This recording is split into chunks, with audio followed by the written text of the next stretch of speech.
What's up guys? Today I'm going to do a review on a board from Antihero.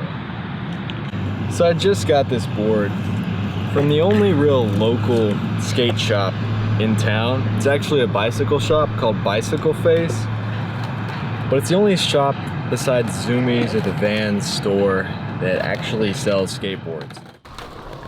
I haven't skated this board very much. I've skated it maybe 3 times, but I can already tell that right now, this is my favorite board, my favorite setup. So the reason I got this board is I was skating a bigger 10-inch board with a small nose, you know, like 80s boards. I wanted something with this big, massive, like shovel nose, so I could really hold onto the board when I'm trying to ollie over the pyramid and stuff like that. So I saw this board at the shop. It's got this big, massive nose. This board is over 10 inches wide. It's 10.1 through the widest point right here. That really helps me when I'm skating mini ramp or bowls or transition. It really allows me to grab onto the board. It's also got really nice concave. It's got a pretty deep concave throughout the board. Even on the tail, it's got a lot of concave.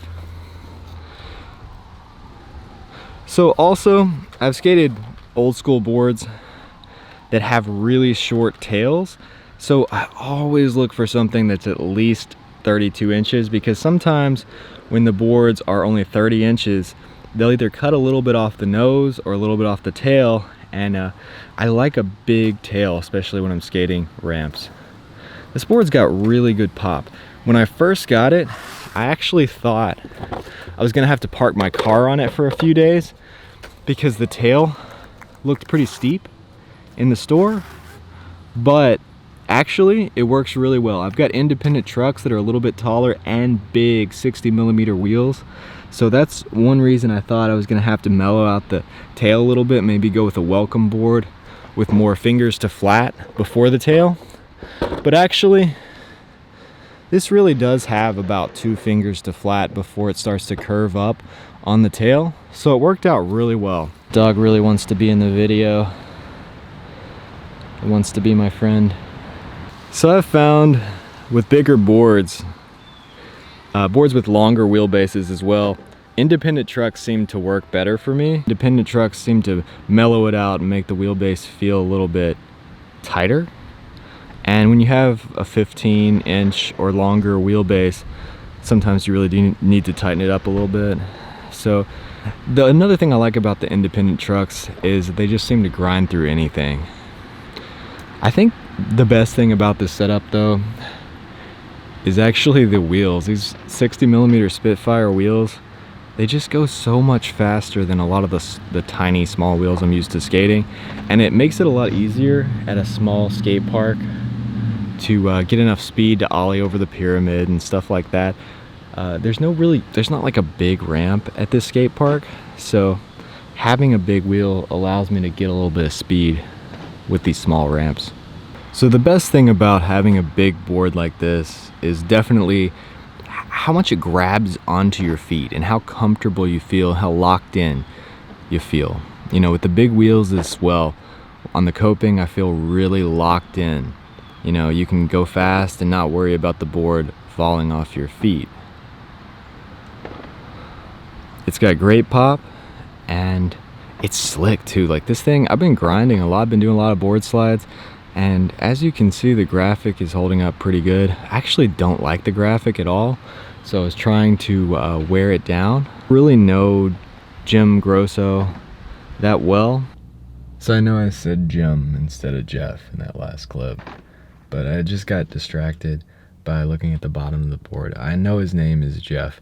I've actually been talking to him on Instagram lately.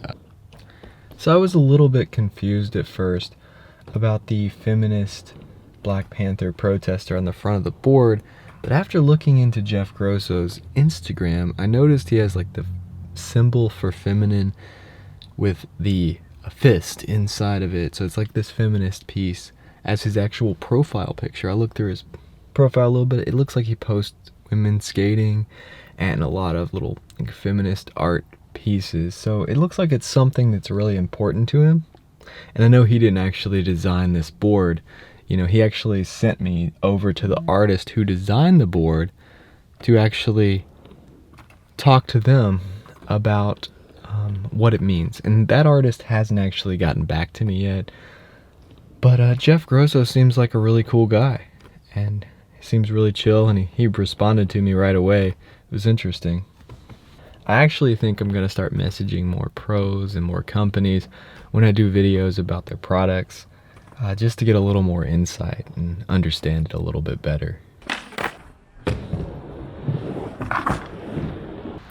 The top of the board had, right in this area, it had this famous feminist activist, and then it said, "I agree with Grosso" on it. So I felt like, I don't know if he is a feminist and he's trying to push that, but I felt like it was a little bit offensive, you know, to replace the message that she was actually saying when she was protesting with that.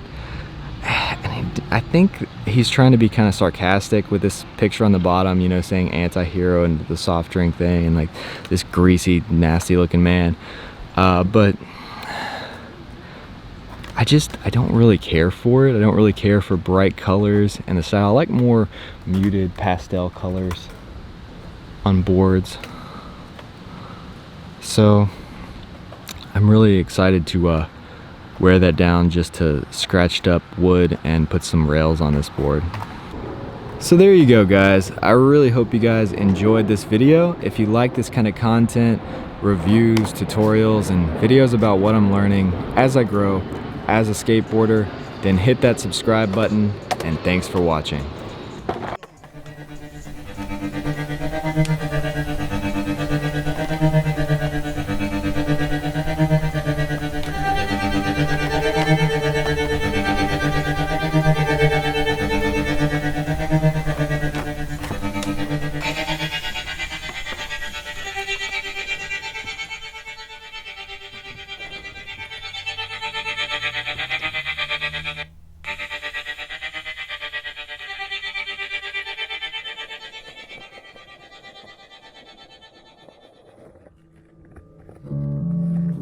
There's a cemetery deep below the sea. There's a space reserved for like me. It's the last thing that I'll do. I will tell them.